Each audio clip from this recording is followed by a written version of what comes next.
What's up, y'all? Today we're talking with Mr. Rodger Willis about music topics. How you doing today?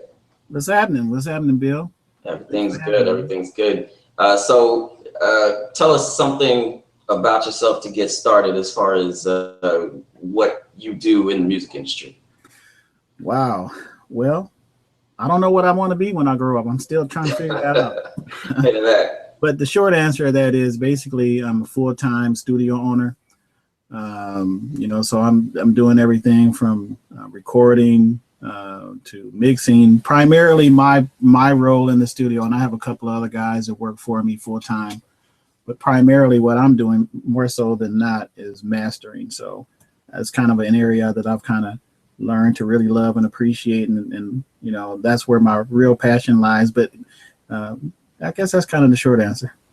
Okay, so as far as mastering, do you use which particular, or if you have a particular software that you like to use, which one is it? A lot of people like Sequoia. Is that what you use? What I do my finals in is in WaveLab.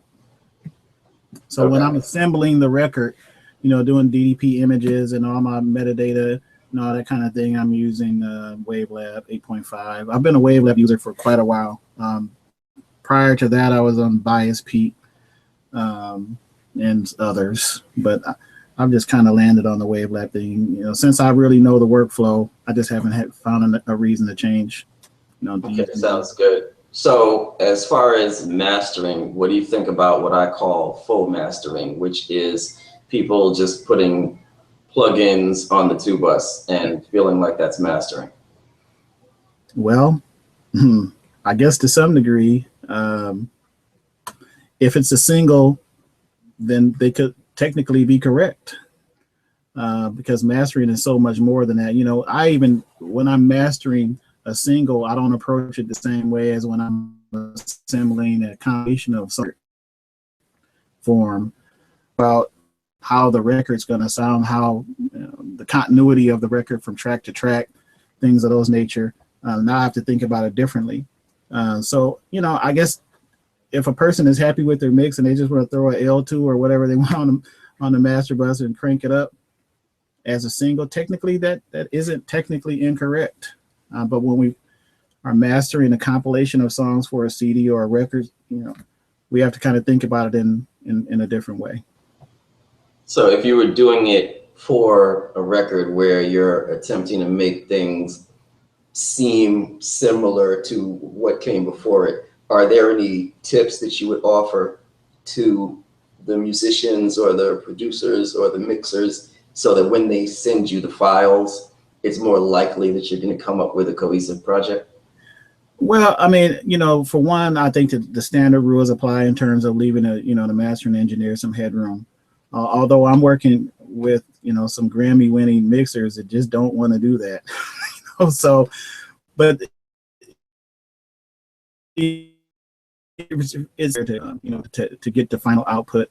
Sometimes I get files in that are averaging, minus 12. Sometimes I get them where I might have a dB or 2 of headroom to do what I need to do. So anywhere in between there, personally, I like to have at least about 6 dB of headroom, but a lot of the mix engineers are not giving you that in some cases. So if I got some that were minus 6 and some that were minus 3, I'm talking average levels now. I'm talking. It's up to me to make sure that I still, when I glue that record together, when I assemble that record, when I master those individual songs, that they come out in such a way where, that they're even. That's part of the job of the mastering engineer, to make sure that there's continuity across the record, to make sure that there's no dips and highs and reaching for the knob when you go from track to track and all that. Make sure that the energy is the same, because sometimes I get records that were mixed by more than one person.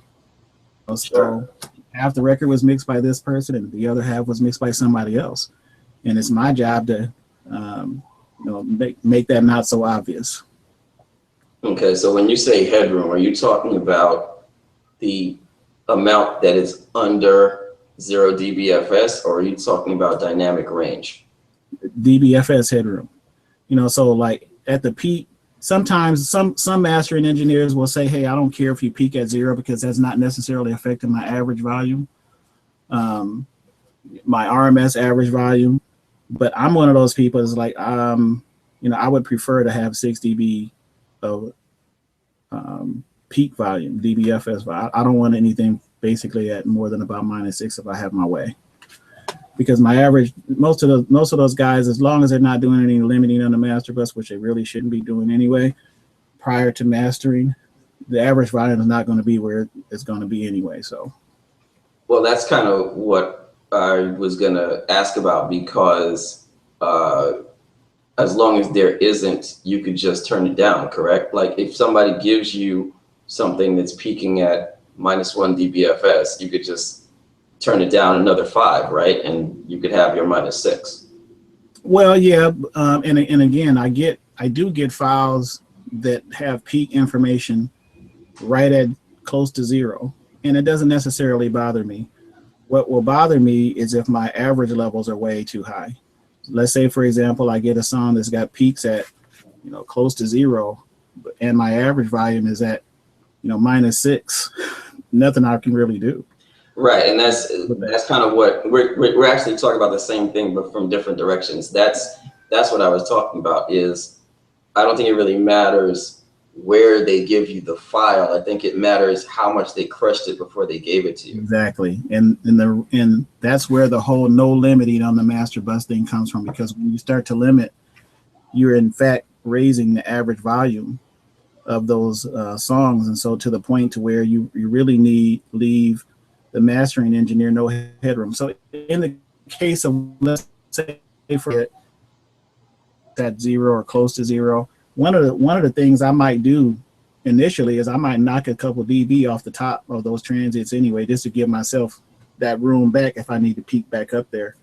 So, sometimes one of the very first things I'll do is I just knock a dB or 2 off the top to give that back to me, so that I have that space at the peak level to do what I want to do. So, okay. There are ways around getting around when people send you stuff that they shouldn't send you.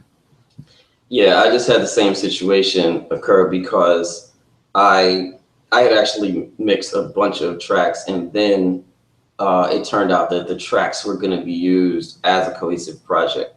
So I actually had to go back and reformat the mixes that I had done, because it wasn't as, I had, like you were saying about singles, I had basically limited each one of them and put them out to what I like to do, which is -0.5 dBFS on their own, but each one of them now had their own limiting to it. So there wasn't any way to take all of those things where one of them's like this, one of them's like this, as far as dynamic range, and make them sound similar.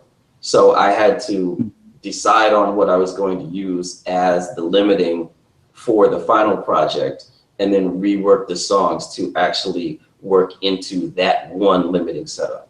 Right. And sometimes, sometimes what we do, I know one of the things I used to do that I had to learn not to, is sometimes we get stuck on whatever this average volume we want our files to be, all of them. Let's say, for example, I want every last one of my average volume, my files of, average volume to be, -8, -9, whatever it is. That may not work necessarily either, because certain frequencies perceived volume is different than others. And so you can go from one song, you coming out of one song and it sounds this way, and you go into the next song, whatever that frequency content of that next song is could matter in terms of the volume difference. When those first few bars come on, that's when you start reaching for the volume knob. So it may not necessarily mean that the average volumes are all the same. It's the perceived volume. There's a component with the perceived volume that matters as well. I mean, we do want to kind of keep the average volume the same, but you also have to keep in mind what is the order of the song, of those songs on that project. Because when I come out of song track 2 and then I'm going into track 3, I need to make sure that I'm kind of keeping things where they need to be. So, that's one of the components that I think some people who perhaps don't understand or doing something that perhaps they need to rethink the way they're doing it. Sure. Not you mentioned that I didn't pay attention at all to RMS or any numbers. What I did was I tend to mix by pressure. So the pressure that I feel from the track is what I use to say, okay, this volume is similar to another volume. I mean, pressure might not be the right word, but there's a certain, in a roundabout way, you're saying RMS. yeah, Yeah. there's a certain press that each song has. And if I can't randomly move the cursor, like assuming that you put all of the tracks on one project, if I can't randomly move the cursor from track to track and get the same pressure from each of the random places where I'm dropping the needle, basically, then I need to do something to the other one. Like the one that's not matching up, I need to raise the fader, lower the fader on its own channel, or in some cases, I need to go back, because with the limiting that I chose, let's say the 808 was bouncing off the limiter so hard that it was not letting the vocal do what it was supposed to do. Like I couldn't have the vocal sound how it was supposed to sound and have the bass sound the way it was supposed to sound. So I had to rework the song to work with that limiting. Does that make sense? Yeah, my process, I do, again, I initially what I do is I go through and I master each song. I treat every song individually. Some mastering engineers, they kind of like set up and kind of, make little minor changes between the different tracks. But my process is a little different, I think, than some. I treat every song individually. I try to make sure I use the same tools, but the way I approach that song, because there's so many varying differences in the dynamic of the song. Some songs, they're really busy, they got a lot going on and they're really dynamic, and some they're breathing more because the song is much better arranged. And so I don't have to, work as hard at some songs and treat it, the same. But I do treat every single track on a record individually. And I think that's one of the reasons why I'm starting to get the work that I'm getting, because I'm not a set it and forget it type guy. That's what's up. Yeah. Like all the great mastering engineers that I know, that's how they work. But a lot of the guys are, setting and forgetting it and thinking it's going to work across the record, and it doesn't work. So I spent a lot more time than probably a lot of the, guys that I idolize as mastering engineers, because I don't have the workflow that they have yet. I'm still developing my workflow, but I spend the time that I need to be sure that I feel good about, what I'm doing. And it's a track by track basis. And then I always insist on getting the information from my customer in terms of, okay, what's the track order? I need to know that, because it can matter, in terms of what it is I'm doing. And then once I've got all my songs mastered, I throw them into Wavelab. I still do most of my mastering in Pro Tools, but once I start really putting the record together, I'm doing a montage in Wavelab, and that's where I'm really into the records glued together now. I'm a little less concerned about my average volumes at that first stage. And I'm really, start focusing on that when I start putting the record together, because I kind of see them all as singles at first. And now that I'm starting to assemble this record in the order that I know the record's going to be, now I'm paying much more attention to track to track, what's my overall average volume, and all the other things that go along with mastering in terms of, encoding, metadata stuff, blah, blah, blah, ISRQ, blah, blah, all the stuff that, with regard to metadata.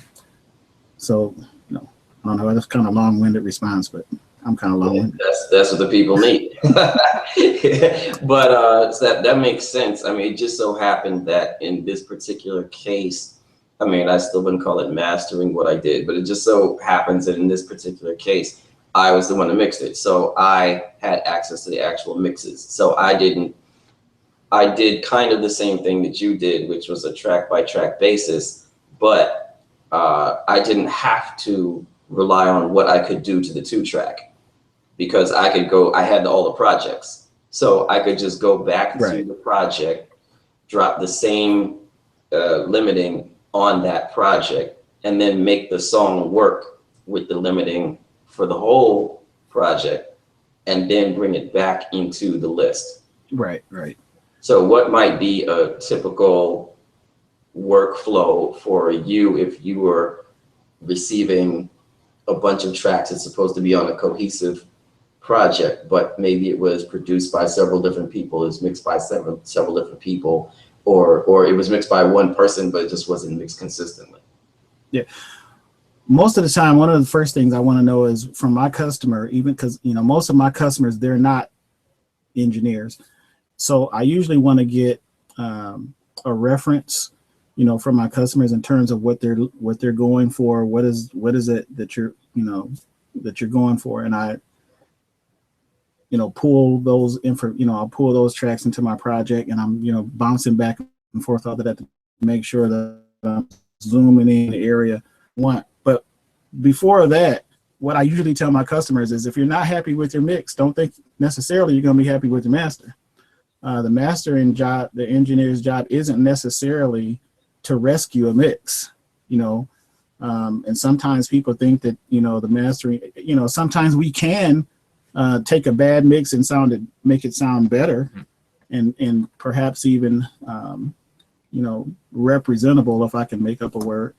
But as a general rule, in the industry that I'm in and the segment that I'm in, most of my mix engineers, they don't want their mixes substantially changed. You know, so we sweeten and we do some areas and we make some corrections, but it shouldn't sound completely different than the mix. If it has to sound completely different than the mix, then the mastering engineer is deconstructing and reconstructing the work of the person who mixed it. And so that's just not something that's generally looked upon as a good thing. So that's why a lot of mix engineers don't leave a lot of headroom, because they're afraid that the mastering engineer is going to literally tear their mix apart and change it. And so to answer your question, what I do is, again, from my customer, I want to know what they're going for, what they want, and I go for that, and, you know, based off of that reference. And I just make sure, because again, when I do get things from various mix engineers, you know, for a project, I have to keep in mind of what my customer wanted. And so there are cases where I will have some different, you know, energy in certain areas that may not have been there, which I can, you know, I can give my customer. So it's a customer driven thing. For me, I've had to learn to stay out of the, you know, what Rodger wants. You know, a wise man told me once, if a man wants a can of soup, give him a can of soup. If you want to keep working, give your customers what they want. Try not to be so quick to interject yourself into it, and give the customer what they want. And so that's what I base, but and how I do on, you know, give my customers exactly what they want. If they ask, you know, if I can offer some suggestions, I do. But sometimes you get customers, they don't really want to hear your suggestions. They want you to give them what they want. That's what I do. I hear that. Nice. We've been joined by our friend Andrew Glassford. Glassford, what's up? What's going on? Hey guys, good afternoon. What time is it over there? Where are you guys? It's evening here. It's 7 by me, 6 by Rodger p.m. Hey, what's happening, Andrew? Good, man. Good, yeah. What you guys talking about? I kind of just saw a link and thought I'd. Yeah, we're discussing, well, mastering at this point, but basically just anything technical music. Tell us something that's going on with you. What's going on? At the moment, I'm in the middle of mixing an EP for a band. We recorded it all live. It was actually at Andrew Spencer's studio before he closed it down recently. Right, yeah, I heard about that. That's unfortunate. Yeah. Yeah, it's sad because I really enjoyed working there, but you know, you move on to the next place and you make new contacts. And that was cool that he hooked you up when you were looking for a spot to work out of. That was very cool. Yeah, man. Like he started my music career in Manchester. He gave me some credibility by having a space. That's what's Um, up. but I'm mixing their record at the moment, and the main issue I'm dealing with is their feedback and what they want. Like they keep telling me they really enjoy what they're getting, and then they'll have like 2 or 3 little things, and then I'll change that, and then the next feedback will be 2 or 3 more things which are different from the last one, but they were fine in the first mix. So I think a big That's problem pretty funny. I find with non-engineers, as you were saying, is that they know what they want, but they don't know how to communicate it. Sure. So they will say, this is the whole thing about semantics in general and like the use of language actually. Like if someone says to you, "Oh, I want you to beef up the bass," like that makes sense, but it doesn't really if you think about it. Like literally you can't add any kind of like bovine cow to a Right, to a exactly. bass line. Make it thump more. Yeah, all right. Yeah. So like half of our job is almost like a psychology game where you work out what they actually mean. And I've been really struggling to get reference tracks off these guys because they're kind of, I don't know, to describe it's kind of experimental, folky, almost like PJ Harvey, almost Bjork-esque kind of rock.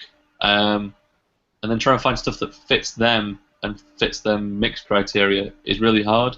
So I kind of just have to go off my own instinct and throw myself at it and see what they say. What do you guys do when you've not given them like clear direction? Yeah.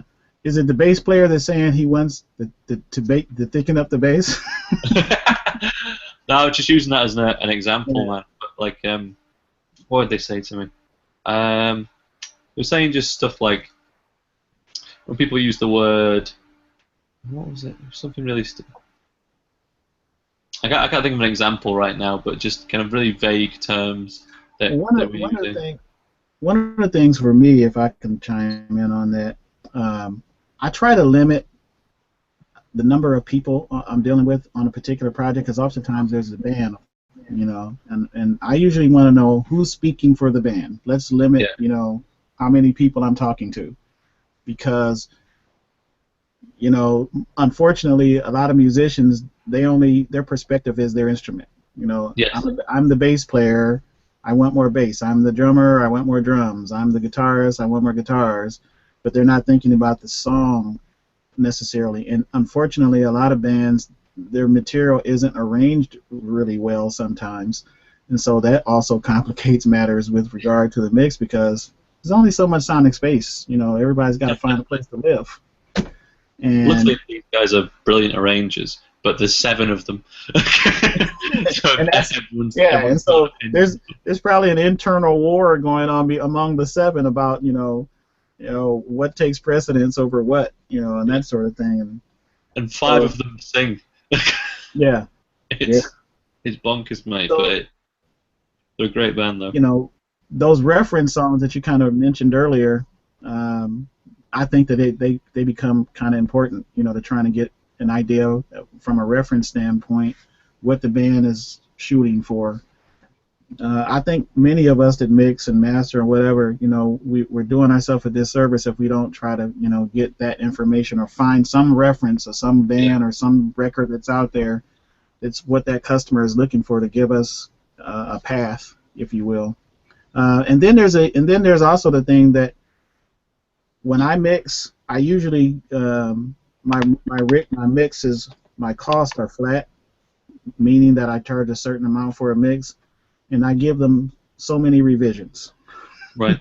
After that, once we start getting beyond that magic number of revisions, the clock's going to have to start back up. That's a good idea, man. Yeah, because if you don't do that, they'll never let it go. There's no mix, no master that I've ever worked on that I can't find something that I, would like to do. But you reach a point of diminishing returns. And if you allow your customers to just keep dragging it on and on and on, you're really not making any money. Oh, did I lose everybody? Sorry, my Wi-Fi died. Oh, okay. That keeps happening a lot recently. No reason. I think our service providers got some shortages in the area or something. But sorry, what was that last thing you said about mix revisions? Basically, what I do is you know, when my mix, because most of the customers that I work with are very budget conscious, and so I can't get away with my customer base mixing by the hour. So I have to, you know, charge a flat fee basically for the average mix, and you know, the fee is what it is. But with that flat rate, I'll say, okay, you get 3 revisions. You know, Yeah. I'm going to provide you my first mix, then you're going to tell me what you want, what you don't want, and that's the second revision. That's the first revision, and then they got 2 more times they can say change this. Yeah. And that's plenty of I'm time. going to give them exactly what they asked for. Once we get past that 3rd revision, we're done. Unless, of course, you want to continue to pay me. The flip of that is I charge them by the hour, and most people don't want to do that. But when you say, this is how much I charge to do a mix, and don't put a limit on how many times a customer can revise, they're going to perpetually, you know, be in a circle of revisions. Yeah, because they're going to think they can achieve something a lot greater than they can with the time given, because you open up to so much. Like, it's not change. that they just don't know. It's what Rodger's talking about also applies to video. That it's the same thing. It's like it's a flat rate. Here's the amount of time that you get for your edit. If you don't like something, you have a couple of revisions that's included. But if you want to go past that, then it becomes hourly. See what I mean? It's like you as the producer, it's your job to know what you're doing. It's not my job to teach you what to do. Exactly. So you need to know, I needed this much time. You know, like one of the stories I love to tell is that I was doing this internal commercial for this. There goes Morris. What's happening, sir?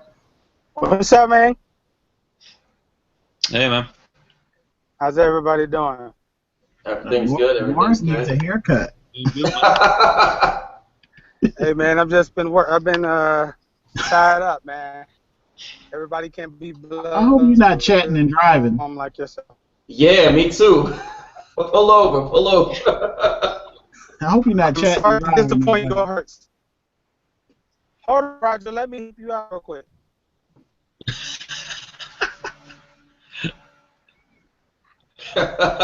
Premium safety advice here. Word, yeah. Anyway, but what I was saying is that one of my favorite stories is that I was hired to do this internal commercial thing, and it's basically, let's say there was an item that you can use on its own, but then another way you can use it is to attach it to a like okay, let's say that it definitely was not this, but let's say I was doing a commercial for an iPhone, and then the iPhone can also be used on a selfie stick, right? Right. So the producers went to this iPhone shoot, and they shot the whole entire thing for hours and hours. And I saw the producers in the footage. They can't even say they weren't even there. I saw them in the footage. The producers shot this whole thing, and they had the iPhone all in it, and not one shot of the selfie stick. So then after my client hired me to edit the video of this iPhone, then at some point when we sent them something, a revision that they wanted was, could y'all add a selfie stick into the video? And I told them, no, I cannot. I said, first of all, I'm not a 3D graphic artist. If you want to hire a 3D graphic artist, go ahead. If you want to have that person send me video of this iPhone on a selfie stick, then I can put it into your video. Other than that, it can't happen at all, because that's called scope creep. It's like I signed on for a certain thing, and I agreed to do this because I knew when you asked me for it, I could give it to you.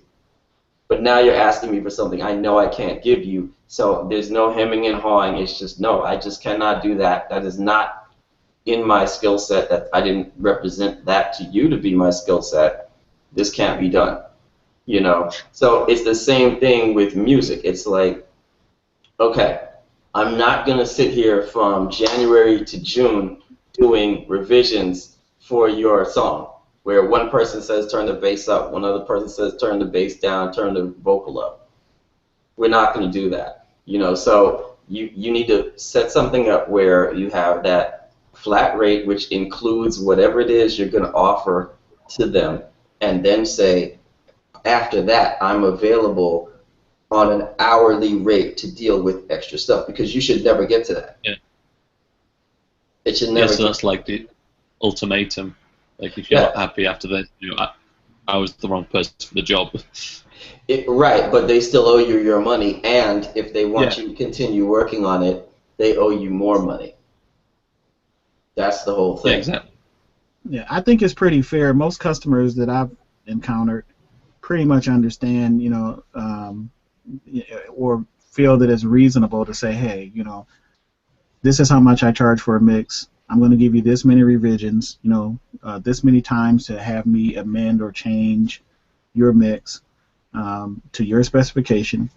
And, you know, I think most reasonable people understand that it can't just go on forever, you know, and that it's fair that, you know, you provide them that first baseline mix. And another thing, you know, when I provide a baseline, I provide it knowing that there are things that they want to change, because even if you do every single thing a person asks you to do, I learned a long time ago you can't put a hat on another man's head.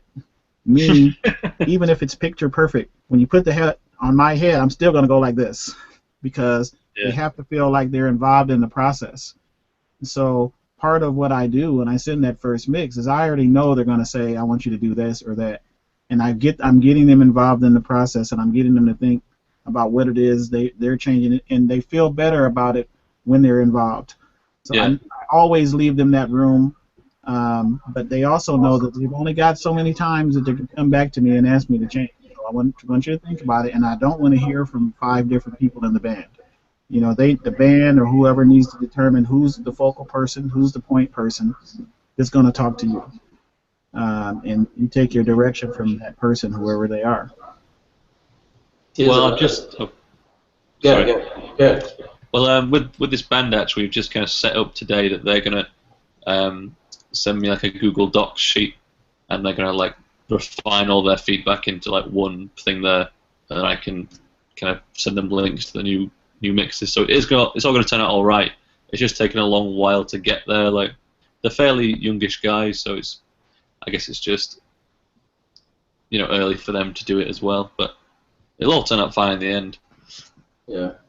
Here's another thing. I had a situation where I had allocated certain days to a client, right? So let's say it was a week. So I had allocated Monday to Wednesday to them, and let's say I had left Thursday and Friday as buffer days, right? But Saturday I was starting a new project for another client.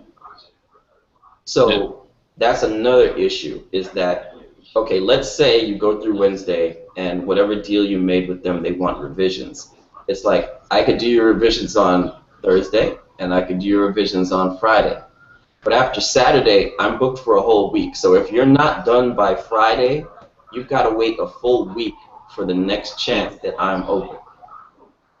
See, so that's another issue in these situations. You're not always going to have just one client. You're going to have times where you have several clients, and you don't have the luxury of having these people just do infinite revisions. Yeah, I suppose that's an interesting point, you know, to make your clients be aware that you've got other people to work with as well. And Absolutely. they might not feel so inclined to ask for, you know, X number of revisions. Never really thought about that. I mean, actually. they'll still be inclined, but what I'm saying to you is that I ran into a physical impossibility. It's physically impossible. Yeah. I told these people X day through X day, I'm going to work on your project. That means everybody else is blocked out. So if I have one project and I left a couple of days in between just because I felt like it, which maybe those days were supposed to be for me to just chill and enjoy my life, right? But I doubt that. I doubt that. But what happened was On Wednesday they're not finished. They say, oh, we need Thursday. Okay. On Thursday Yeah. not finished, we need Friday. Okay. Okay, we need Saturday. You can't get it because somebody already owns Saturday. Right. And So yeah. somebody owns all the way through the next Saturday. So the next day you can get is the next Sunday. But the thing is that, but then there's another issue of when you get booked to that degree, you might not feel like working 14, 15, and 16 days in a row. No, exactly. See what I mean? So Yeah. that's part of the issue. As far as your initial comment about the random going back and forth, I'm a fan of Nicecast, which allows you to send audio in real time from your computer out over the internet to various listeners. Right. See. See what I mean? So if Yeah, you're yeah. are there seven? You said 7 people involved in Yeah, this? there's 7 of them. I don't think it'd be more of an issue getting them all like together at the same But they don't time have to already be. at the That's same my time. point. They don't have to be together. You send them a link. Just like I sent you the link for this hangout, you send them a link. I mean, like, no matter where they are, getting them to be able to do the same thing at the same time. Oh, well, hey, that's their problem. I mean, what I'm saying is there is another option to what you're talking about as far as sending files out and getting all these revisions and blah, blah, blah. You can say to them, on such and such day at such and such a time, we're scheduled to go over this, and have as many people as are supposed to be involved in the decision making listen in, and we'll all talk about it and we'll get it done. That's another way to do it. Did you do that a lot yourself? No, because this is a unique situation. I don't know situations where several people actually have say in what the situation is. It's normally one producer or one executive producer or one artist. It's normally one. Yeah. But I mean, I've heard of it in like situations where you might have like Iron Maiden or something, and you have every single one of them lives in a different country. And you're trying to put together an album for them or master an album for them or whatever. I understand that, but personally, no. Most of the time, I'm just dealing with one person who has say over everybody else. So let me ask Morris. Morris is on the line. Morris mixes quite a bit, independent record label stuff, like we do. How do you deal with customers, Morris, with revisions and all that sort of thing?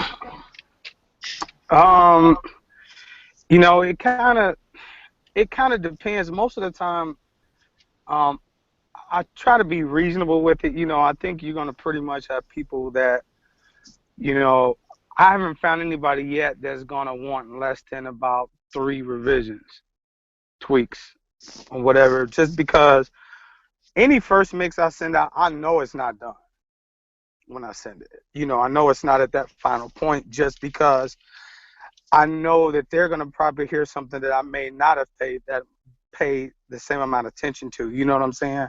Especially people that are married to the stuff that they send.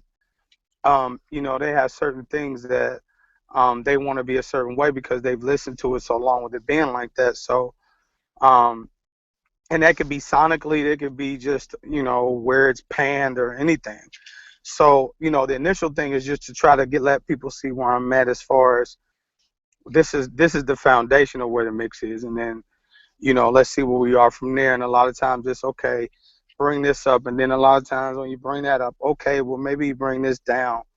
And then a lot of times, I think half of the tweaks are backtracks on a previous thing. You know what I'm saying? That somebody may have already asked you to do anyway. But I think it's good to let people know an expectation of what you expect to do as far as how many times you expect to tweak. Because, people will just go back and forth with you about that until you tell them that you're not going to do it anymore. I think a lot of people are, they're not really, I think they take for granted the time of an engineer, and they just think you have all the time in the world, just like what Bill was saying. If I have a lot of people that I've worked with that I've told specifically, that I wanted to you know, send these mixes, and then I need them to listen right away so I can have these. I got these 2 days, you know, or this day and a half that I can work. So why don't you, you know, let's put the time, be available this time so that, you know, I can go ahead and, you know, do whatever I need to do. And a lot of times it doesn't happen like that. And it's like, then of course, when you get into a situation where when they're ready to do that, they want you to be on call, you know what I mean, to be able to make adjustments and everything right away. So, but I mean, I try to work with everybody where they are, but some people make it more difficult than others. Um, and then I think on the mastering side, because what I now, I mean, only time I do a mastering myself is when, you know, of course, they don't have the money to do it, but anything that I can do, I always call Rodger to do it, regardless of what it is, just because, you know, I have a thing that we talk about, and I tell Rodger, and this is the kind of thing I go by, that if you have a friend or somebody that you deal with or work with that's close and that are capable of doing the job that you need them to do, you should always look out for them. Now, if I have a friend that's close but they're not capable to do the job, I won't, you know, try to get them on the job. Um, but the thing about even when I like send it to somebody like Rodger is that we can communicate on a way technically that we're both gonna understand what's happening in the conversation. And so, you know, I could send it and he's like, well, hey, do this, maybe push the vocal a little bit here, or don't do this, or, you know, pull this a little back bit, because when I do this in the master, you know, it's going to make this happen and it's going to take that over the top, or just, you know, different little things like that. So, but I think besides the actual technical plan of action, um, I think everybody needs somebody that they really, really trust, that they really can talk to about whatever you're doing, you know, whether it's mixing or mastering or you're doing video editing or whatever you're doing. You got to have somebody that does industry stuff that you can, you know, bounce stuff off of, you know. And I just think that once you do that, you'll have a better success rate all the way around, because you always have somebody that you can, you know, send something to, that, you know, even maybe before you send it to a client. You know, I have a buddy of mine, one of my friends in Atlanta, a guy, Derek Stevenson. You know, a lot of times I'll send stuff to him. He'll send stuff to me before something is finished, just because we do that to try to make sure that they, you know, we're going in the right direction. And I think everybody kind of needs that. Sometimes when your ears can turn. I remember the older engineer used to do a lot of stuff with named Mark Williams. He's in Charlotte. He used to say, it's a matter of time. It's only a matter of time before your ears turn to wood. He said basically you get to the point where you spend so long on your ears doing something that you can't really, what you hear is not even really what's there. It's like you've just exhausted your time and fatigued yourself. So I think that's the other thing too, you know, knowing when it's time to let something go and take a break, Yeah. or, you know. And that's part of the reason more, you know, I was saying earlier when Bill introduced me, even though I have a full service studio, I don't prefer to mix, particularly records that I know I'm going to master. I like to maintain my perspective, and sometimes you know, if I'm mixing and mastering and I'm a little too close to it, and so I need to maintain. I don't even really want to hear the record, other than, you know, making sure that the mix is appropriate for me to be able to master. I really don't even like to hear the record until I get it and I'm ready to master it. Other than, Right. you know, again, sometimes my customer just, you know, whoever's mixing it will send it to me, you know, and give me an opportunity to say whether or not it's appropriate for mastering. But outside of that, I like to. Right. Hold up a second. How about you, Bill? How do you master all your own work, or do you send out to mastering engineers, or what do you do?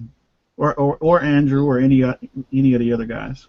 Yeah, I'll answer since Andrew just popped in, and we'll hear what Andrew thinks. But yeah, I do, again, what I call full mastering, which is I I I understand that at the end of my process, I want my peak levels to be limited somewhere around minus zero point 0.5 dBFS, and even if you have overshoots, it might go up to like minus zero point 0.3, minus zero point 0.2, but it's definitely not going to hit 0 is the point. And the RMS I don't really concern myself with. It's just whatever sounds good to me at the time, which was the issue that I ran into with making a bunch of one-offs into a cohesive project where I had to go backwards because each song called for a different pressure. And I use different limiters also, actually. So what I do is I mix to the point where I get the emotional experience I want to get all the way through the song. And then once I get that and I lock the peaks to whatever it is, minus 0.5 or whatever, I'm done. I just print it. I don't have any particular use for mastering at this point because it's not like I'm running my songs by someone else who has some other standard of this is a finished song. Yeah, I always explain the whole, peak level and average level as in this way. The peak level is how loud the loudest parts of the song actually are. And then the average level is how loud it actually sounds. So I'm concerned with the peak on a clip anything, but stage is really more about that average volume. Getting it to where commercially released material tends to live, and making sure that there's continuity across the record. Make sure that because you could have something that's peaking pretty consistently at close to 0 as you want it to be, but that doesn't mean it's commercially viable in terms of the track's average level. And so what we're doing in mastering is actually more average level processing than peak. Right, and it's even if you're making a song, you might have, let's say, the way you mixed it, your snare is what's peaking. Right. So the whole song is down here, and all that crazy and stuff is going to be what's up there. Yeah, only the snare is doing that. Yeah, you're peaking all the way to 0, but the center of your wave is like big. Right, that's not gonna make it. Yeah, not gonna make it for you. Any impressions about that, Glasswood? Sorry, what was the question again? I'm talking about like our mastering if we've mixed something, or just mastering in general. Yeah, it was generally the question. Rodger had asked me whether I utilize mixed mastering services, which I personally don't. I just stack things on the 2-bus, and actually to explain that a little further, I stack them on once I get my drum sub mixed together, and then I mix into my 2-bus processing. So I don't wait until it's already done and I say, oh wow, I like this mix, and then I try to boost it up with a bunch of 2-bus stuff. Well, if you definitely if you're going to use any 2-bus processing, it would definitely be a better idea to mix through it, because your mix is going to be trash if you try to do it at the end if you're going to do it at all. Yep. Because it's going to change the dynamics of the mix no matter what.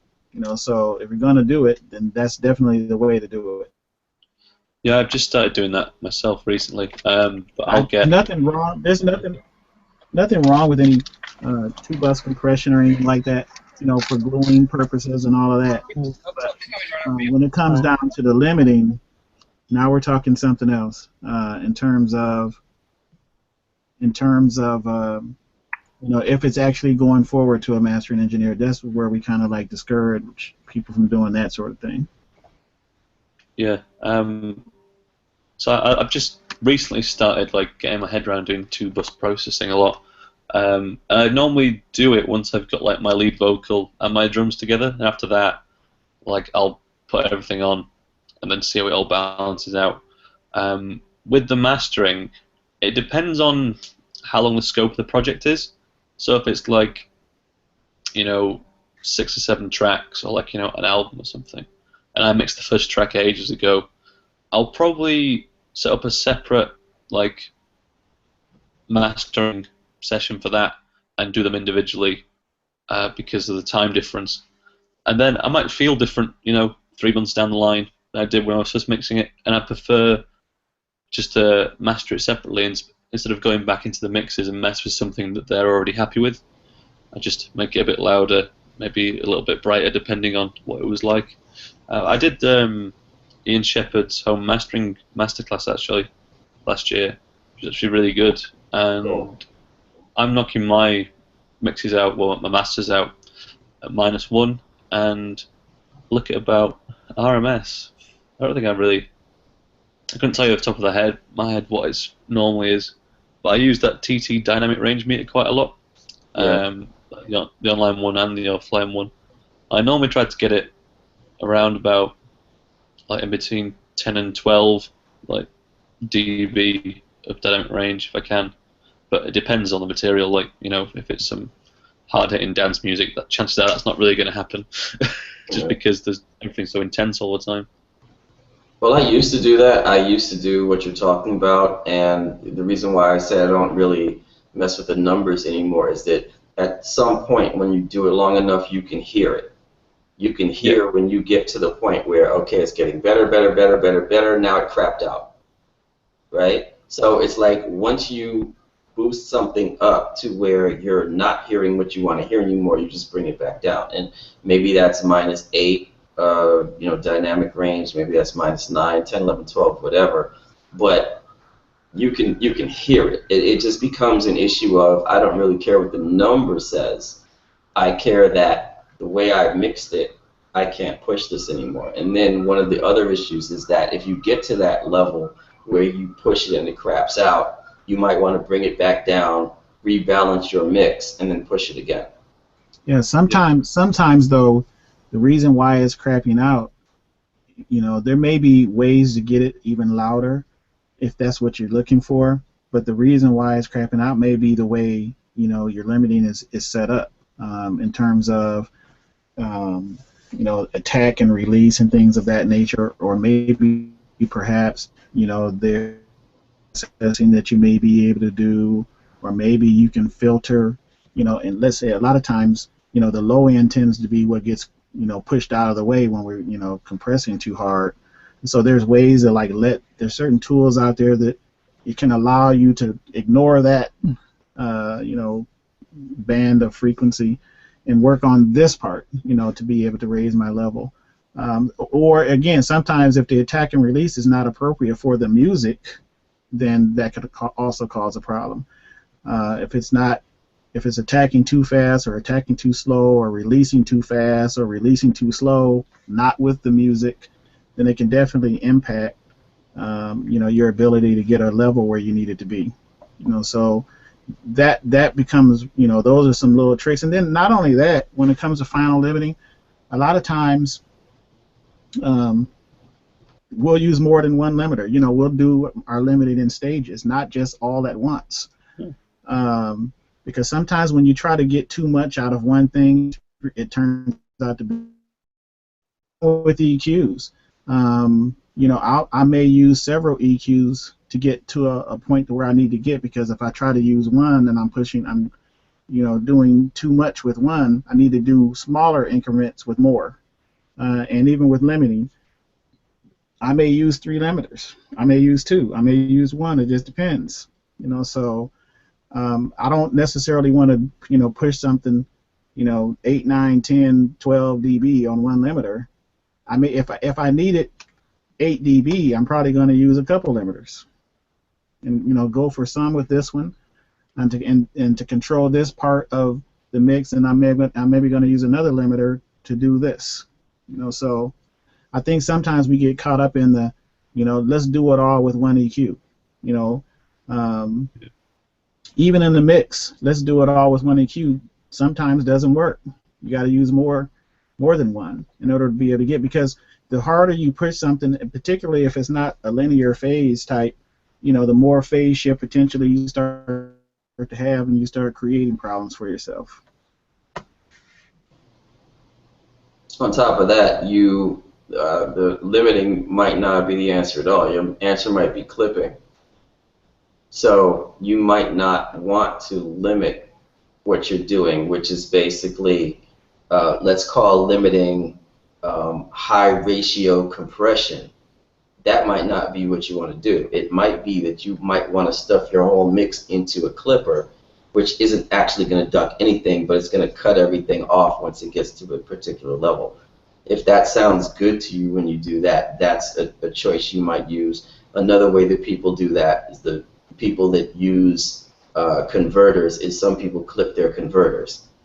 So they push things deliberately into the converters because it gives them a sound that they like. Didn't know that. Interesting. Yeah, because I mean, like clipping is different. Like you know, if you are you on a PC? I'm on a Mac. You're on a Mac. Okay, good, excellent. So am I. But anyway, people who are people who are still stuck back in the '90s on a PC, they'll use like G-Clip, for instance, right? So what G-Clip does is basically it says once you try to get to 0, I'm going to stop you. So let's say you put clipping at -0.1, right? Then when you run into the ceiling, now you're running into the G-Clip ceiling instead of you're running into the Pro Tools or Logic or whatever you're using ceiling. Right. Right? Which is a totally different sound.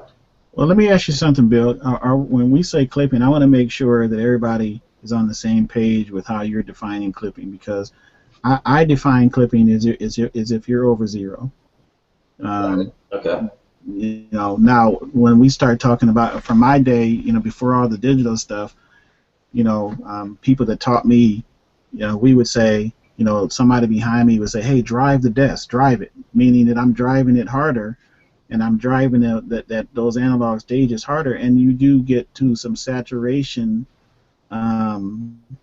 You know, I clip in, and Dave, if he was on the line, he'd probably be able to tell us better. But that sort of saturation, I guess I'll call it, is different than when if you hear me say the term clip, I'm saying you're going over 0. Okay. And that means that unless you are recording at 32-bit, that means that everything that went over 0 is literally discarded.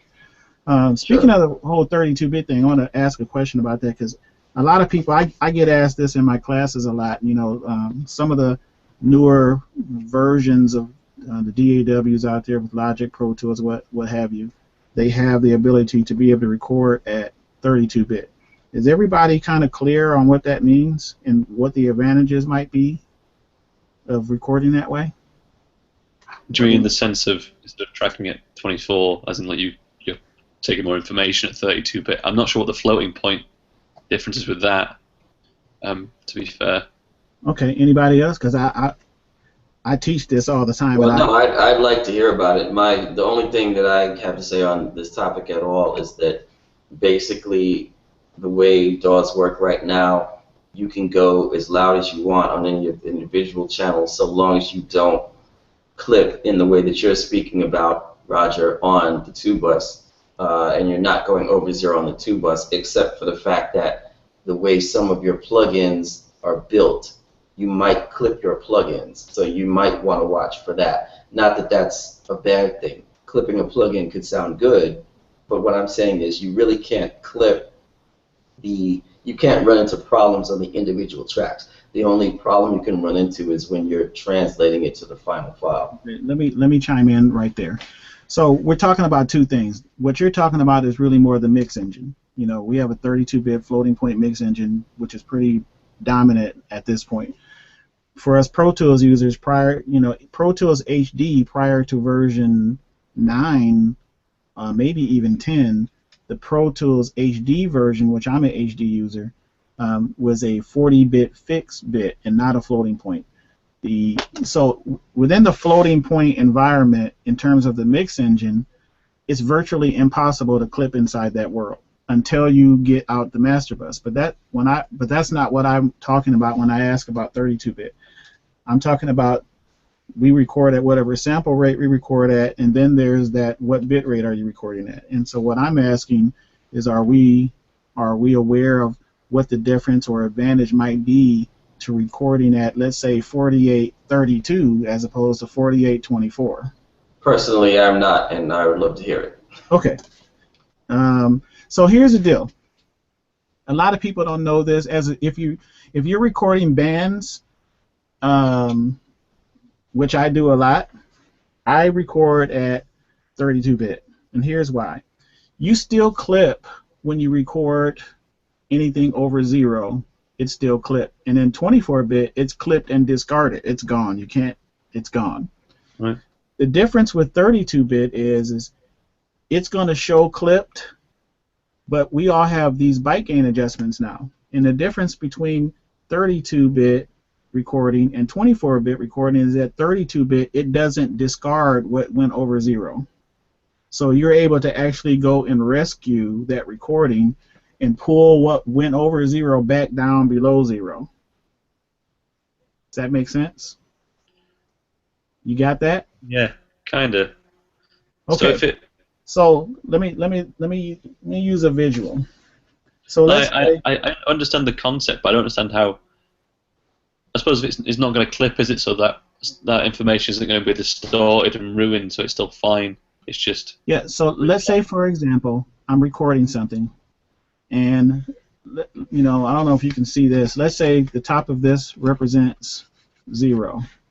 Yeah. That I'm reading on my meters.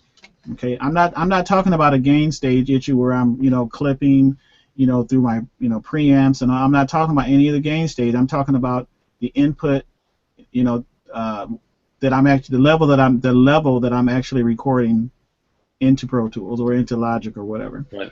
All right, so if we get over 0, everything that's above 0 is cut off and it's gone. Yeah. But at 32-bit, all this information right here, the top of this card, this got clipped off, that the DAW says I can't keep it, I can't use it. It's clipped, but the only thing is in 32-bit, I can do, through byte gain adjustments, I can pull my overall level back down, and all that stuff that would normally be clipped off, it's still there. Yeah. Cool. So the advantage is in my case, when I'm recording the drummer or the bass player or whoever, when I'm setting their levels, and they all swear that this is the level I'm going to play at, and I'm setting myself up to accommodate that level, and I'm even giving them a few dB. Then invariably somebody's going to turn something up on me, and they're going to clip me. Yeah. If I'm at 32-bit, I may be able to rescue that, as long as they didn't clip something else in my gain stage. Does that make sense? Yeah, totally, man. Is that so? Something The that's long coming story to... short is at 32-bit, the amount of that recording that went over 0 is literally still there, and you can pull it back down through a clip gain adjustment. Awesome, man. So, could this be something that could be useful in the live world as well? So, the way you say that if you're recording a band and people obviously play louder when they go to actually track something, the same could be said in a live situation with a digital desk.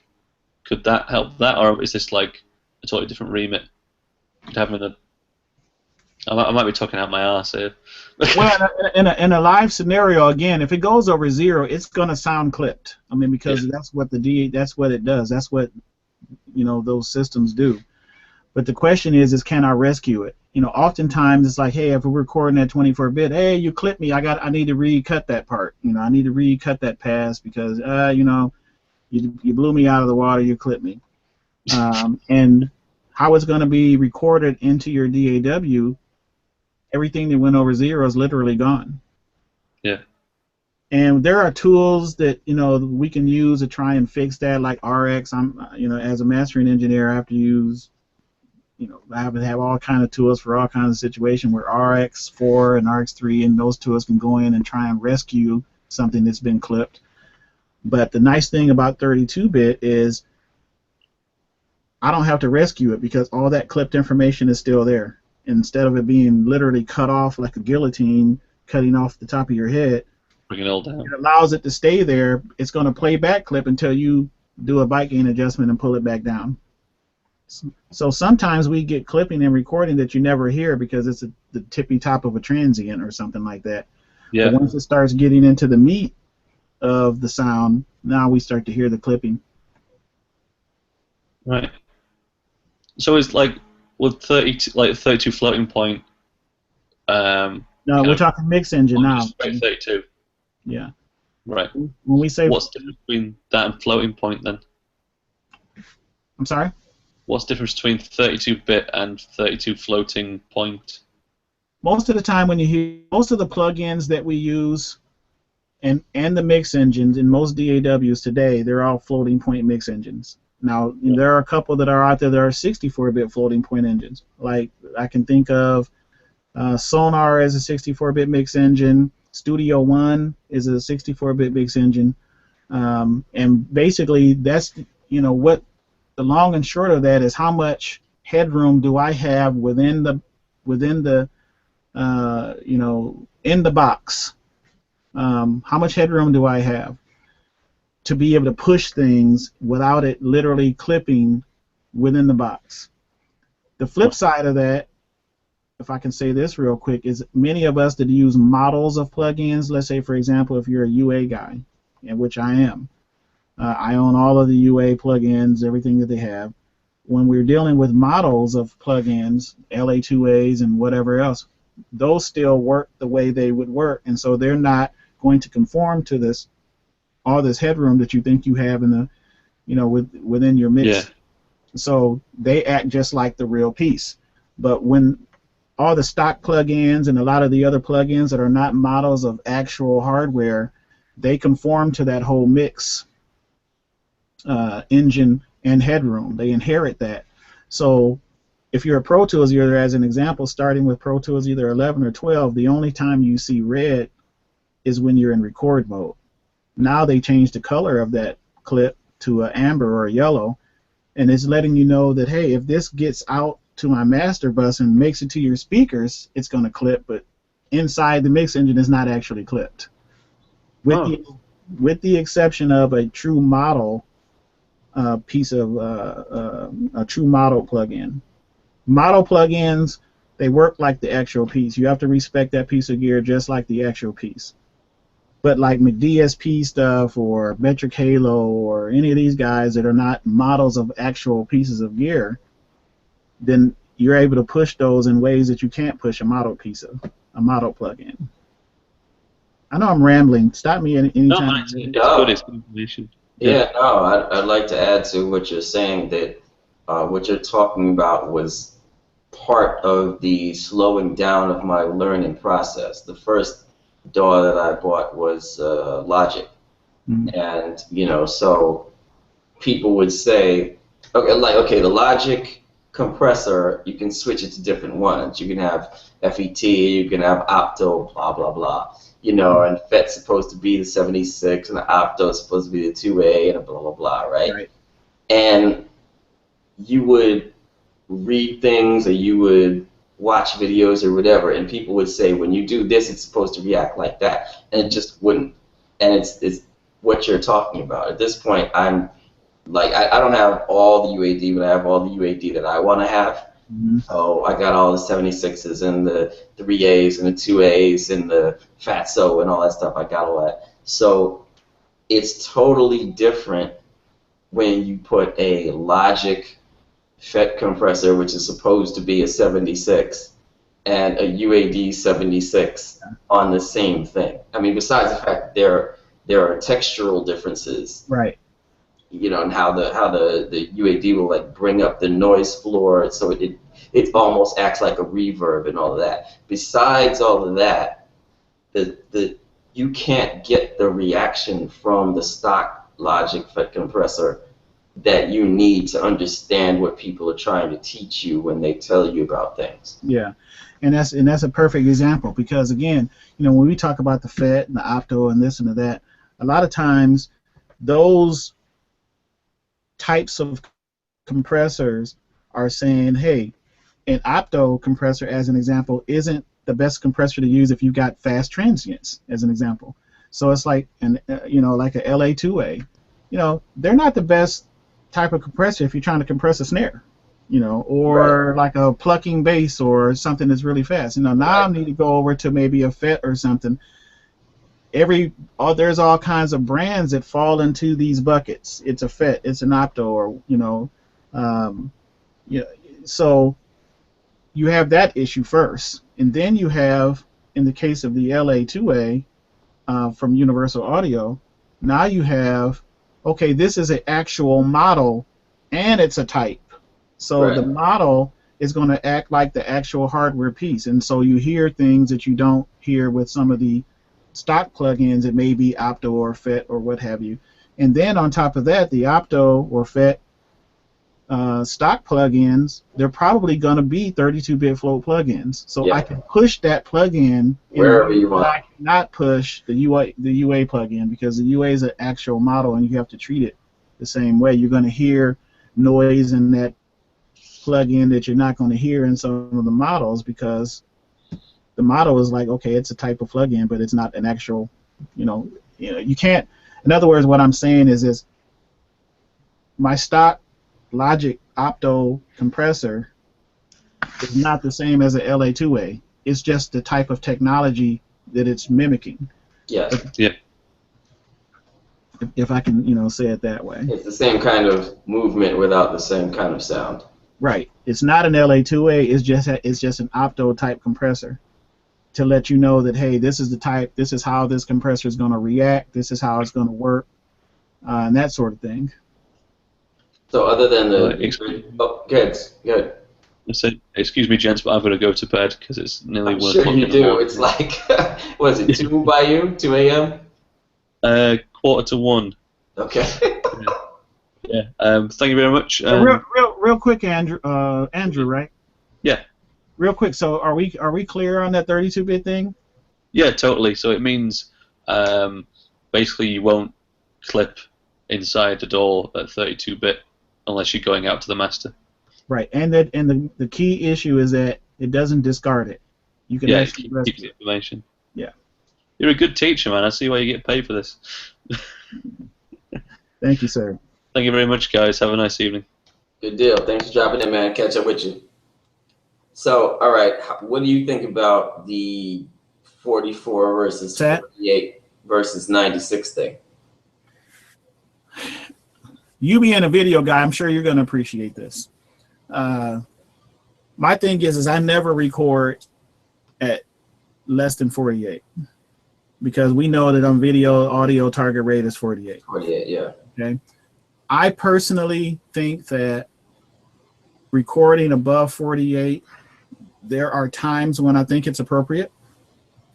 If I was recording the Philharmonic Orchestra and I need every little subtlety, who knows? I might go take it all the way to 192, although half my plugins aren't going to work. Right. Exactly. So, as a general rule, most professional studios that I know of rarely record over 48. And I record at 48 probably 95% of the time, unless I get a customer request that just insists on doing something beyond that, because my thing is you can't polish a turd. That's right. Recording above 48, yes, is it going to sound a little different, but it's not exponential. Better down to a 4416, 44.116 file, and now you're at the mercy of, okay, what's my dithering like if you're not truncating, how is it, my down sampling, how good are those algorithms, and blah, blah, blah, blah, blah. So you're at the mercy of, the wizard who create the algorithms, that's gonna take you from the 96 or the 192 down to the 44. There's too many variables there. So I try to stay as close to my target rate as possible to eliminate that. And the reason why I go 48 is because a lot of my customers do end up going to video, and so there's no, sure, they don't have to worry about any sort of up or down sampling that's already at the target rate. So what about as far as using the UAD stuff and oversampling? I'm not quite sure I understand your question. I guess my point is, as far as I understand, the UAD stuff does oversampling anyway. So if you're putting it in at 44 or 48, it upsamples it, puts it through the plugins, and then brings it back down. Yeah, and that's fine. But I'm just saying, my raw recorded files is what I'm saying. In other words, when we record, what's our record, sample rate? What's our bit rate? That's a little different than, what's happening in terms of the up and down sampling, processing through tools, post recording. But at the recorded, when I'm actually recording, what I usually suggest to people is like, hey, just record at 48. You're going to be probably pretty safe there. But, again, you're correct with regard to the upsampling that happens through processes, post recording, because unless you're recording, when you're recording through plugins, unless you're actually, set up on an auxiliary and routing that to an audio track, it's not printing the plugin, even if you're using it for, for effect for your customer. Sure. It doesn't actually print it. And so my thing is just stay at 48. So what if you are mastering for, not that one medium is used at this point, it's always several, but what if you're mastering specifically for a CD? Is that 16-bit or is that not the case at this point? Absolutely 16-bit. Yeah, if the final is CD, in other words, if I do a DDP image that I'm submitting to disc makers for some customer, it's 44:116. When I submit things for master for iTunes, there's no dithering. I have to send it at my rate, which could be all the way up to 96 or whatever, and no dithering, no down, no down sample, no bit rate changes. So I'm going to send it to them at 4824 or 9624 or whatever, I recorded it, because they have their own algorithms and tools that they use to bring it back down for their AAC files. But if I know it's going to CD, it's going down to 44:16.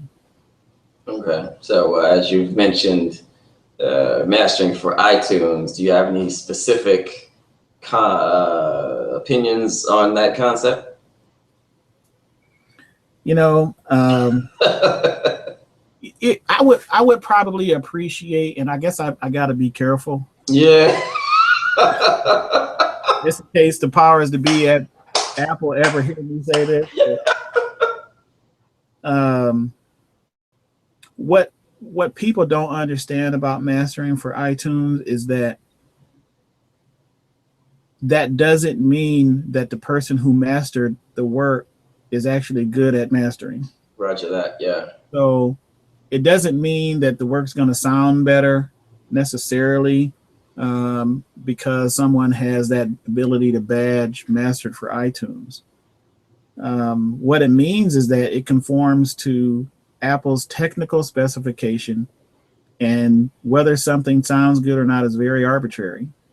But as long as it doesn't have any audible clipping and things of that nature, if it has audible clipping, they're going to reject it. If it doesn't, and you're on that list, they're going to accept it. So, I would probably, and it may happen, they may get to a point where they're insisting that the master for iTunes be of a certain in terms of quality. But as of today, that's not the case.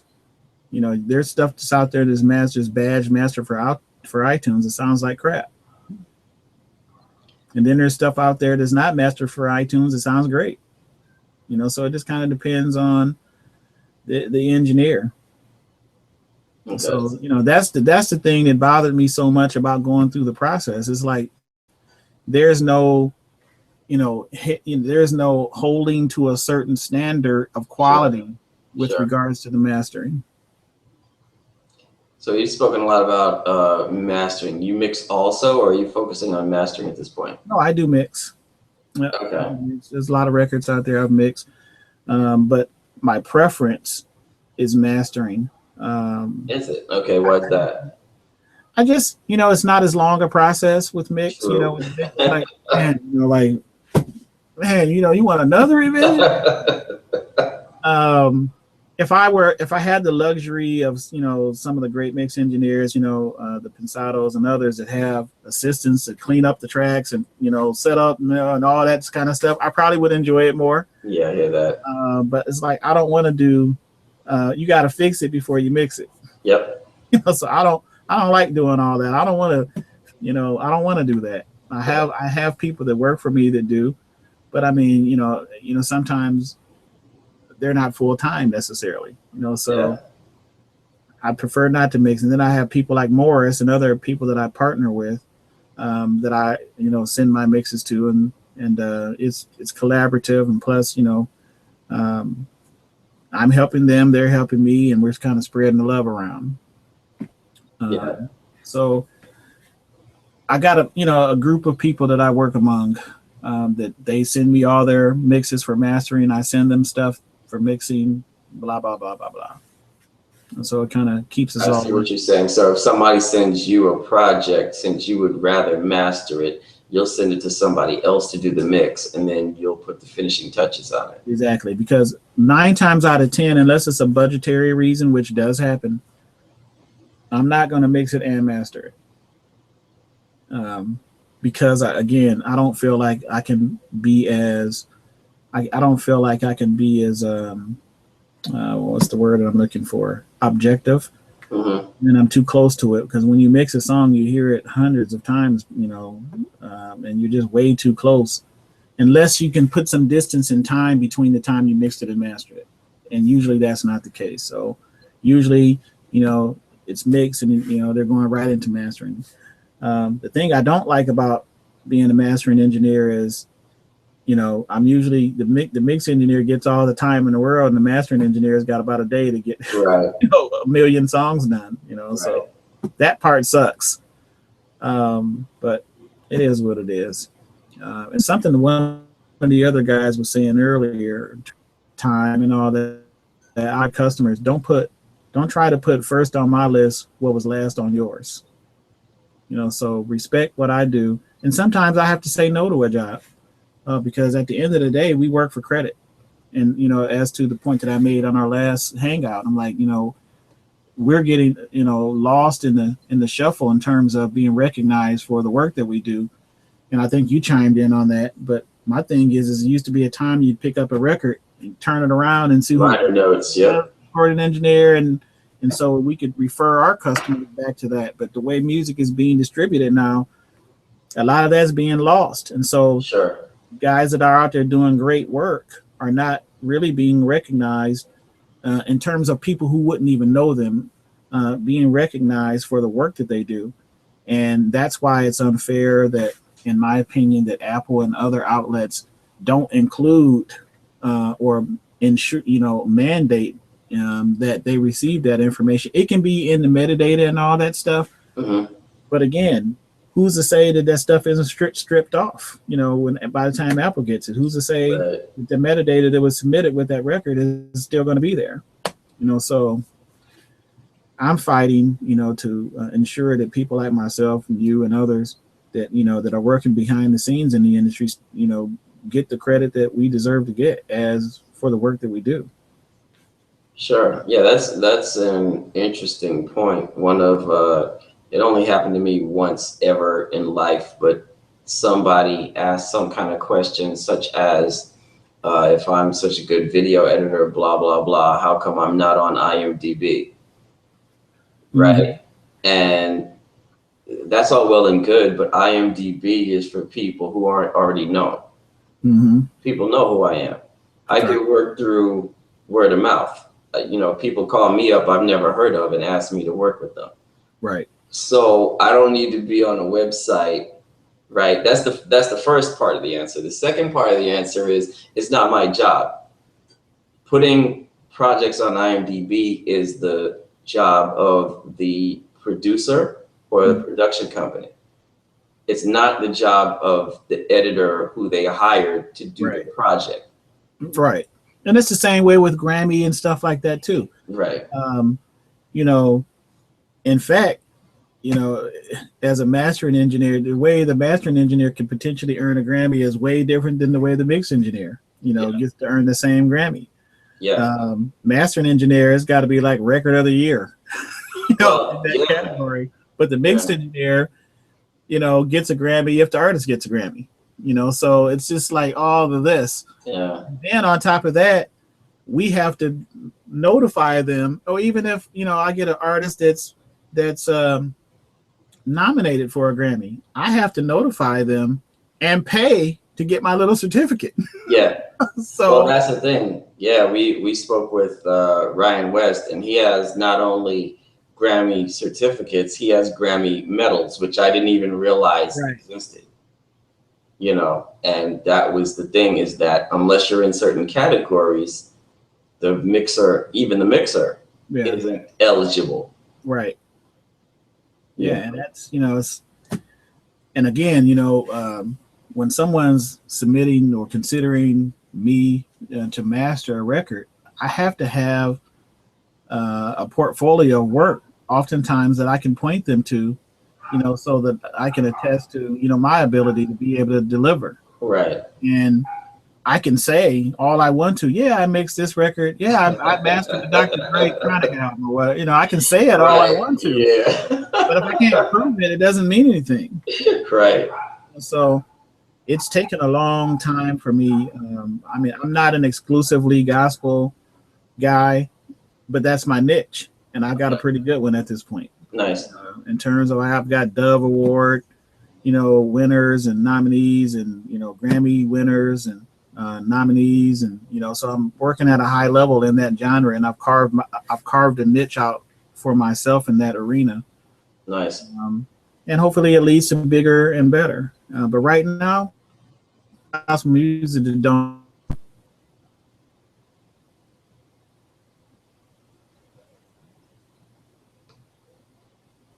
So there you go. Yeah, we fell out for a sec, but as far as gospel, do you have any particular mixing concepts that you like to go to as far as vocals? No, I treat, you know, that the same. I don't say, you know, I'm going to mix it like a gospel record, or I'm going to mix it like an R&B record. You know, I think, you know, in the industry, I think people have a West Coast, East Coast way of doing things, or a Midwest way of doing things. My basic fundamental rules are, you know, obviously balance. And if you can't hear it, why is it there? You know, so I just follow those. Those are the principles that work for me. I don't really think I fall into a bucket.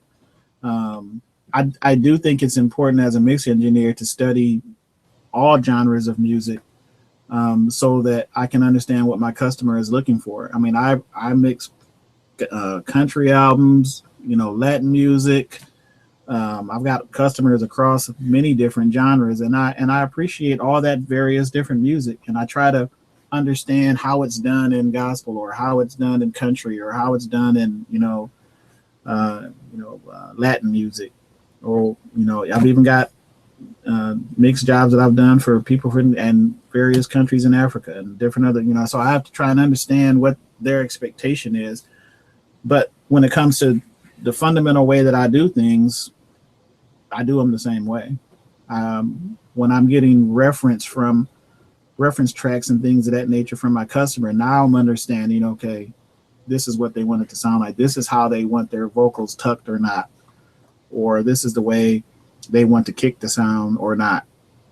In urban music, you know, we're bottom heavy in the urban world. In the pop, you know, and rock world is not quite so, you know, so and then surprisingly in country music, they're more bottom heavy than they are in rock and pop, you know, at least based off my customer experience. So just understanding the genre, and that's how I kind of approach it. But technically speaking, there's no different. in the way that I tend to approach. There's certain fundamental things that I'm going to treat the vocals every single time, regardless of the genre. It's just the placement or, the width or not, of the vocals, may change. But outside of that, no. And as far as the width, you're saying that you like vocals down the center or your LCR, or what do you like to do with them? I did not hear that question. Okay, trying it again. I'm saying as far as the vocals, are you saying that you like to send them down the center, or that you mix LCR, or what do you like to do with vocals as far as leads and backgrounds? I keep things out of the center in terms of my BGVs.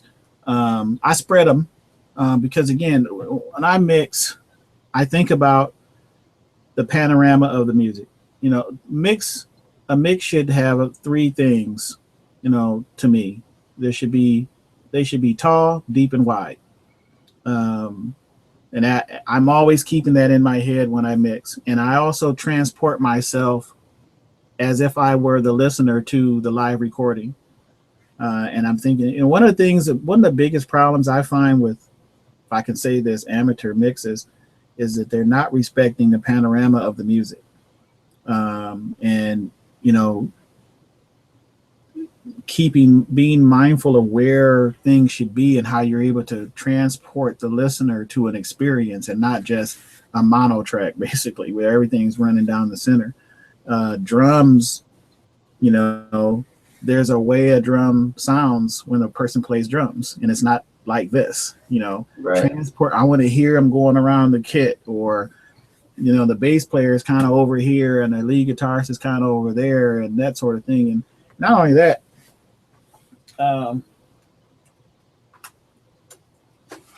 with panning, let's say I've got, I don't know, 10 sheets of paper here. Mm-hmm. And how I explain it in my class and why it's so important is, if I've got a bunch of musicians and everything's in the middle, what do you see?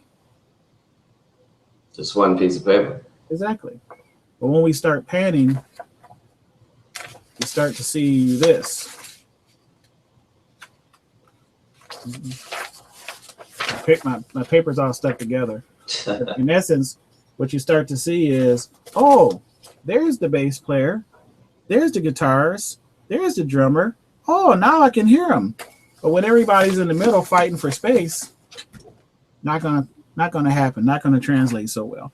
So one of the biggest problems, with me, every time I mix and tell me what you think, I'm like, it sounds like mono.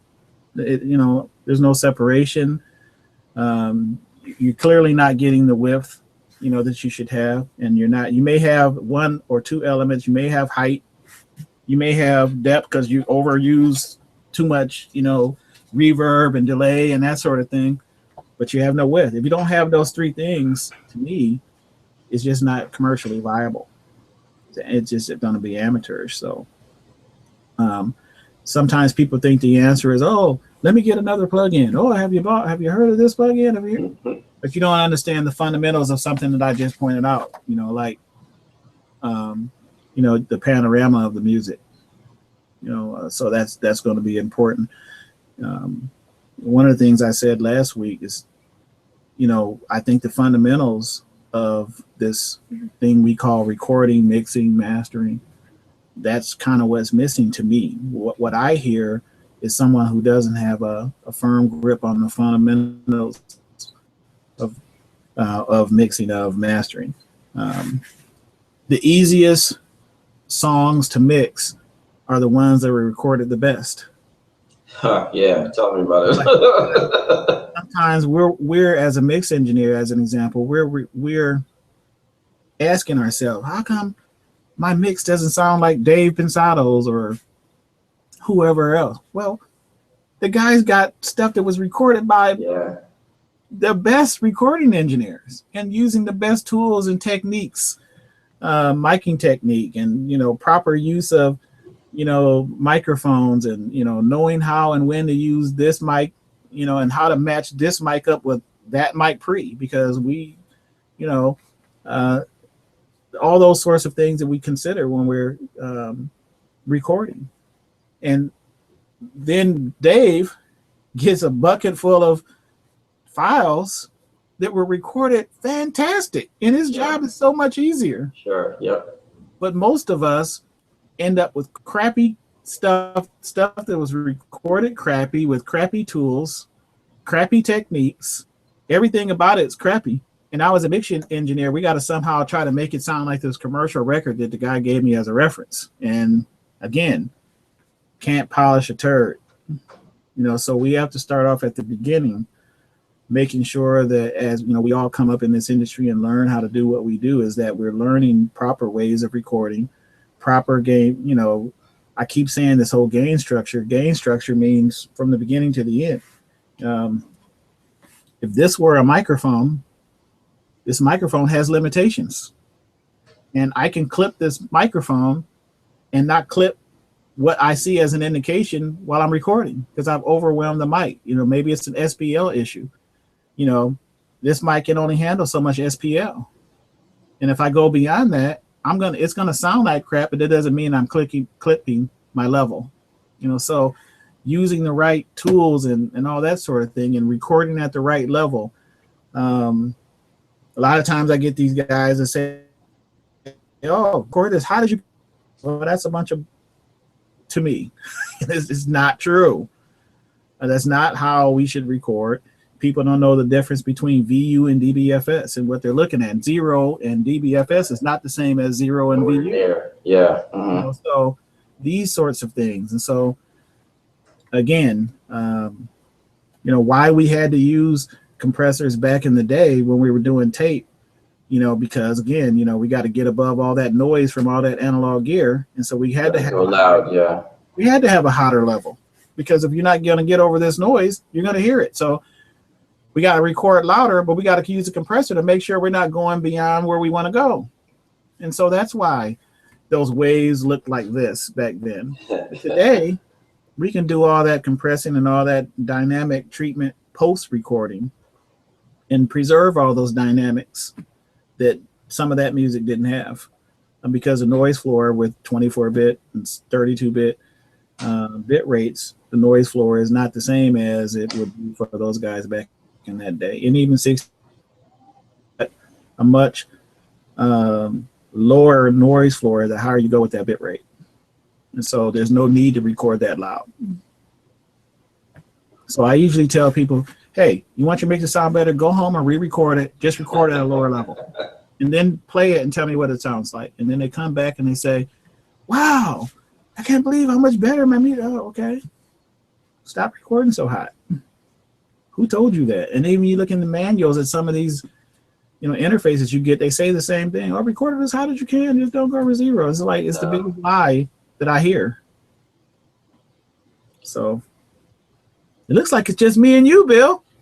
Yeah, it's down to us. The one thing I wanted to say about what you were just saying is that's something that I learned over at Studio G in Brooklyn, because when I've done a lot of mixes, hundreds of mixes off of files that people will put on the internet, like on Cambridge or on Shaking Through or mixoff.org, etc. And I spent a lot of time trying to craft these things which I thought that I should be able to make into good sounding music. I thought I could EQ it and compress it in and blah, blah, blah, blah. And eventually I said, okay, it was always available, but I didn't want to use it at that time. Eventually I started using triggering.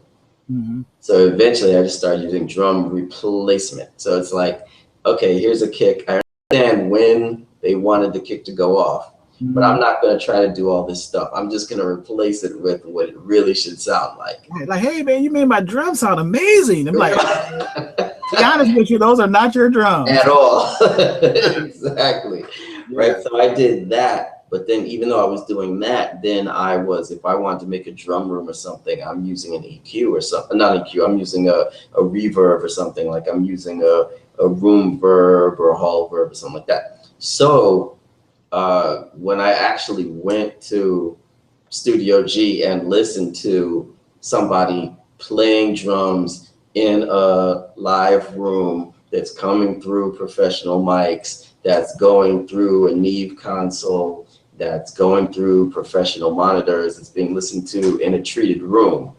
Right. Then I said, oh, that's what they're supposed to sound like off the bat. Right. You know what I'm saying? So all these files that I had gotten for all those months, honestly, they were just garbage. Yeah.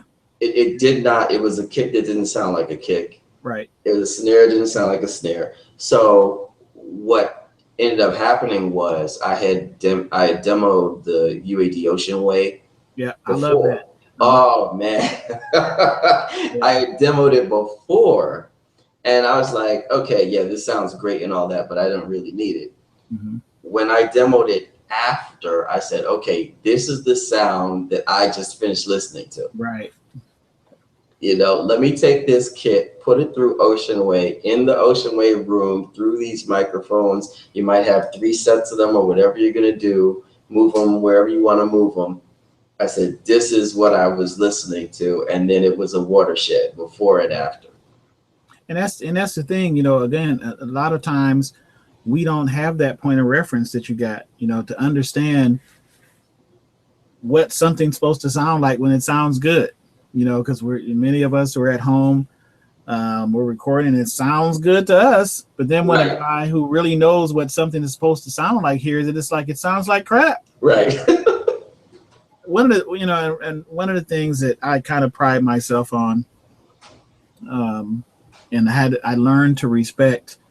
There's a reason why people buy better gear. You know, there's, you know, and I get the question all the time. It's like, hey, why would somebody spend this much money on a preamp, or why would someone spend this much money on a microphone? And like, I can take this mic right here and I can record it, and then I'll take this, you know, original C12 microphone and record it, and I don't really hear that much difference. And I'll say, you're right, until you start having multiple instances of this and you start hearing this on this. It's like, you have to understand, you know, the more something costs typically means the more quiet it is. You know, preamps, the better the you know, converter you have, that's, you know, the better the converters that are in your interface, the more quiet they're going to be, or the more headroom they're going to have, or, you know, everything has a sweet spot, and the better it is, the more accommodating it can be to you if you're doing something wrong. But when you have a piece cheaper gear, it has a sweet spot too. But the problem is most people are doing something wrong, and that converter is not going to be very forgiving to you because it's a piece of crap. Because not only do you not know how to record, it's not going to be very accommodating or be very nice to you because you don't know what you're doing. Yeah. And that's the point that I made last week. I'm like, hey, if you can give me any interface, any software, any microphone, and anything else, and I'll be able to do, you know, record something pretty doggone decent, because I understand the limitations and where things are supposed to be. Sure. So when you take a rank amateur who doesn't understand how to record and understand proper gain structure and understand how to get the sweet spot, nothing sounds good on 10. You know, so nothing electronic. If you got to turn it up to 10, that's not the sweet spot. So you have to operate and, you know, within the confines of what, you know, the way stuff's been designed, you know, and where does it sound its best at, and you have to learn that. And when you do that, then you're able to get consistent, get results. Anybody can get lucky at doing something one time. You know, I can see some of your work and I say, wow, you know, Bill, that video you did was amazing. Yeah. Can you do that for me? And if you can't repeat, you know, consistently with good work, then you suck. You need to go back and kind of continue to learn what it is you need to do. Totally. We all can get lucky. Yeah, I agree. I had the same situation happen to me with my own work, because like I said, I mixed like hundreds of songs. So I would listen to my own songs on my phone and headphones if I'm traveling on mass transportation. And as I learned more about things, I'm like, okay, I can hear, this is before I started using limiters. This is before I started using de-essers. This is before I found out about parallel processing. Like I can hear the extra stuff that I would have done if I would have known to do it at the time. Right. But some of my mixes just keep standing up. Like, 3 or 4 of them out of all of them that I've done. Mm-hmm. It just sounds, again, it's like you said, it was a luck shot. I mean, I didn't know at the time that it was any different from anything else that I did. Right. But it just so happened to be a luck shot that now that I have more skill and I spent more money on equipment, I still like it. Right. Yeah. And oftentimes it starts off with, wow, I just recorded that a whole lot better. Again, it goes back to, I swear, when I have customers here, and I'm kind of really known for my drums. Okay. I've got a full complement of instruments, B3 organ, Hammond B3, drum kits, Fender Rhodes, all this, instrumentation. And one of the things is key for me is the musician always knows what his instrument sounds like. So something that I learned from Khalid, I didn't really learn it from Khalid, but I think I cemented it in my process. And that is, he would call it acoustic EQ back in the day, meaning record it the way you want it to sound. So I started really zoning in on that and really learning how to mic my kit, because most of the time a drummer is not going to bring drums to my studio. They may bring their snare, maybe a cymbal or two, but I have a pretty nice, couple of kits that I have here. Cool. And so I learned how my kit, to make it sound the way it sounds when it's being played. And so I want to record it that way. So when I go and do a playback, they're like, wow, man, those drums sound good. And, because I've taken the time to learn how to get the sound of my drums without any processing, and that's something that Khalid really drilled in back in the day when he was really doing his mixing courses and all that stuff. Sure.